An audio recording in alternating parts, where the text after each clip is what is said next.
When I was a candidate, something that I found time and time again when I went out into the community was how generous our community is, but also how welcoming and how open they are with sharing the work that they do with me, and more broadly the way that they contribute to the community. And since I've become a Member of Parliament, that's something that I've just seen time and time again, particularly in relation to my portfolio of being Shadow Assistant Minister to the Shadow Attorney General responsible for child protection and the prevention of family and domestic violence.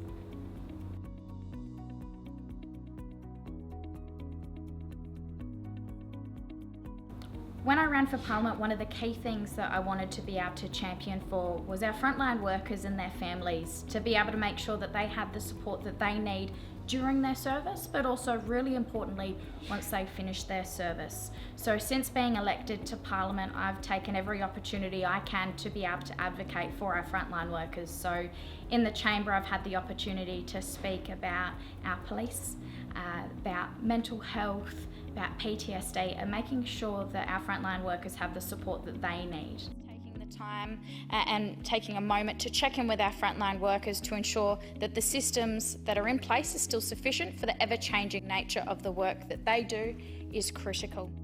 I've also had the opportunity through my parliamentary committee work to be able to further undertake this work. So I served on the Legislative Review Committee when they were hearing witness evidence on the ambulance ramping issue.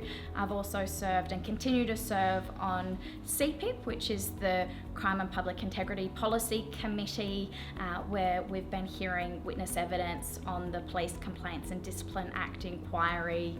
So that's been great to be able to hear firsthand from those who are impacted by the decisions that our parliamentarians make. But most recently, last sitting week, I had the opportunity to move and pass to establish a select committee that will look into police mental health support, resourcing more broadly, recruitment and other frontline workers. Mr. President, today I stand in this place to do just that.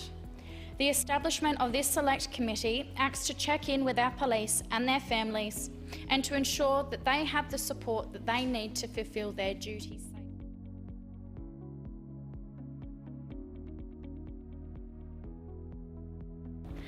When I became a Member of Parliament, there's no how-to guide on how the Parliament works or how to be a Member of Parliament. I think everybody does it quite differently. And so when I first came into Parliament, I obviously had to learn how Parliament works as a whole, but I also became the whip quite quickly as well. So I needed to get my head around not only how the chamber works, but how I do that from a whipping perspective. Before being a Member of Parliament, I had served for one of the former whips, so I had the opportunity and the benefit of seeing what it looked like from a staffing point of view, but being in the chamber and doing it yourself as the Member of Parliament is quite a different process. So that's been one of the things that I've been able to reflect on my time pre-Parliament, and now once being in Parliament, now being the whip myself.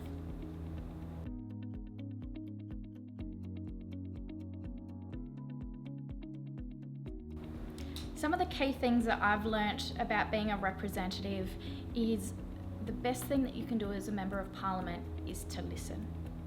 You're there to serve your community and you're there to represent their interests and to be able to better South Australia. And the best way that you can do that is to learn from your community because there's such a wealth of knowledge. I think another thing that I've learned is you can't get anything done in this place, like in life, if you don't have teamwork. So that's been something that's been really important as well.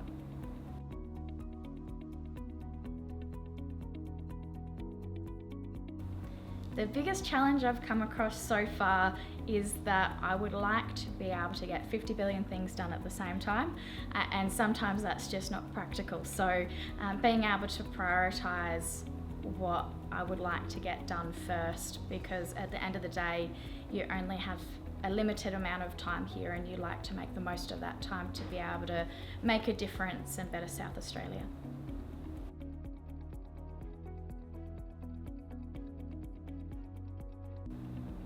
What do I wish I knew before I started?